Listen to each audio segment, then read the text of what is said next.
Hi guys, good morning. Today is magluluto tayo ng tortang talong na kakaiba. Yan.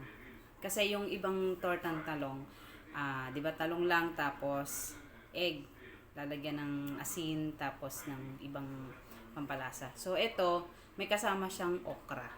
Okay, so ibahin natin ng style. Okay, tara, samahan niyo ako sa pagluto ng tortang talong. So, yan guys, ito na yung bawang sibuyas, tapos yung okra. Ngayon, iiwanan natin yung talong. Alam nyo guys, pag ako nagluto, walang sayang sa pagkain. So, sabi nga nila, yung balat daw ng talong or kahit anong gulay ay nandun ang sustansya. Kaya, for this time, sasama natin yung balat. Ayan, so, ang ganda ng ang ganda ng talong. So, nilaga ko na siya. Durugin ko na lang.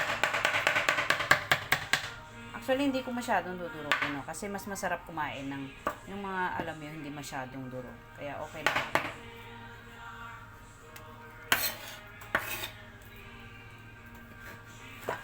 Ayan. Dapat di ko na ito bubuksan. Kaso, syempre, silipin natin kung mayroon siyang bisita. Alam nyo na, mahirap kumain na may bisita. Mapunta sa tiyan natin.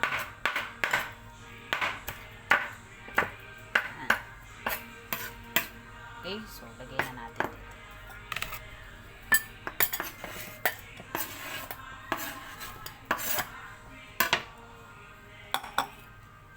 So, yan na po ang ating mga ingredients. So, lagyan na natin ng mga pampalasa.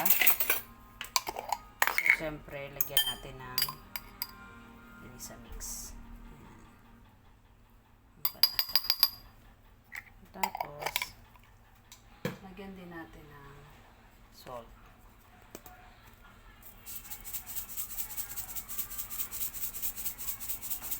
Yan. Ito lang kasi baka masyadong malak. Tapos, lagyan din natin ng paminta. Mas maraming paminta, mas masarap. At ilagyan na nga natin yung ating egg.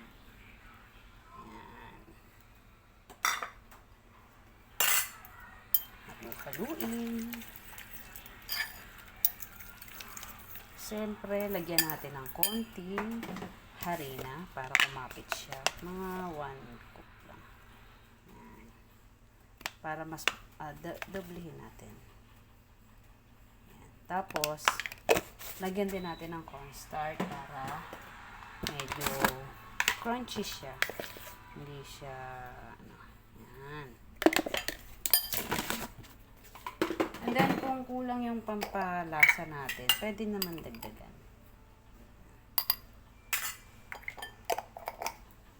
Okay. Ayan ang ating tortang talong. Diba? Ayan, pwede na natin siyang lutuin. Ayan, painit na tayo ng mantika. Mantika.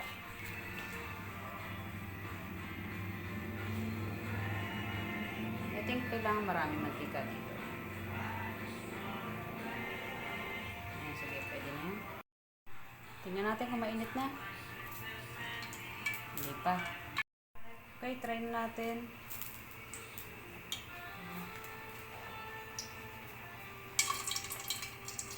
Lagyan natin ng soup para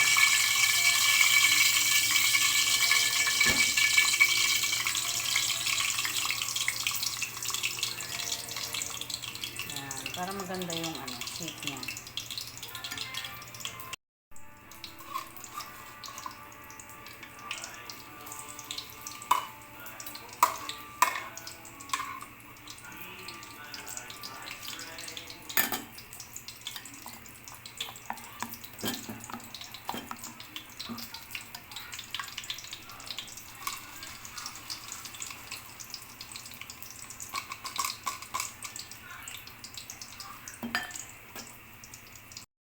Okay, check natin kung luto na yung kabilang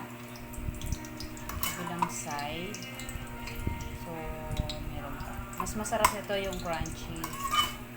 Yung medyo talagang dark. Hindi na yung mahina lang yung apoy para yung loob maluto siya. Ayan, check na natin kung luto na siya. Ayun, okay na. So, yun yung masarap kainin. Kaya lang, sarap tong kainin kapag bagong luto. Ayan, ito medyo hindi pa. Ayan yung kalahati na lang. Okay na ang ating torta. So, gagawa naman tayo ng sauce niya. Ng teriyaki sauce. Lagyan ko lang ng toyo, suka, konting suka lang, paminta. Dahil wala na tayong linga, ito ilalagay ko yung asukal na may linga. Ayan. Konting asin. At konting tubig. Okay, isalang na natin sa mahinang apoy. Tapos magtunaw tayo ng cornstarch para medyo malapot siya. Wala ng cornstarch. Lagyan natin ng konting harina. Para medyo malapot.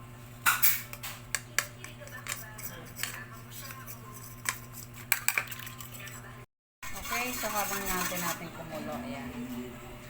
Lagyan natin yung tinunaw natin cornstarch.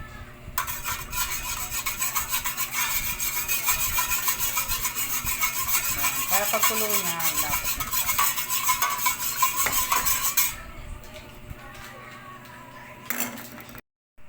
Ayan guys, ito na siya. So, pwede na siyang hanguin.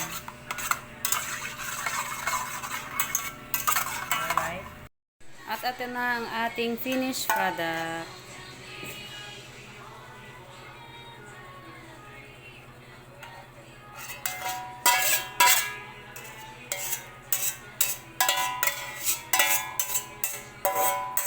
Ulam vegetable burger. Hi guys, good morning. Today is magluluto tayo ng tortang talong na kakaiba. Yan.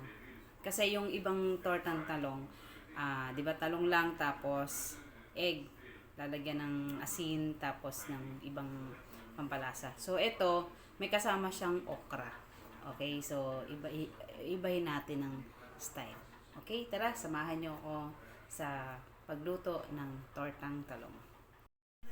At sa mga hindi pa nakakapag-subscribe sa aking YouTube channel, please subscribe, Simpleng Girl. At don't forget to share and like and comment pag nagustuhan nyo itong video nito.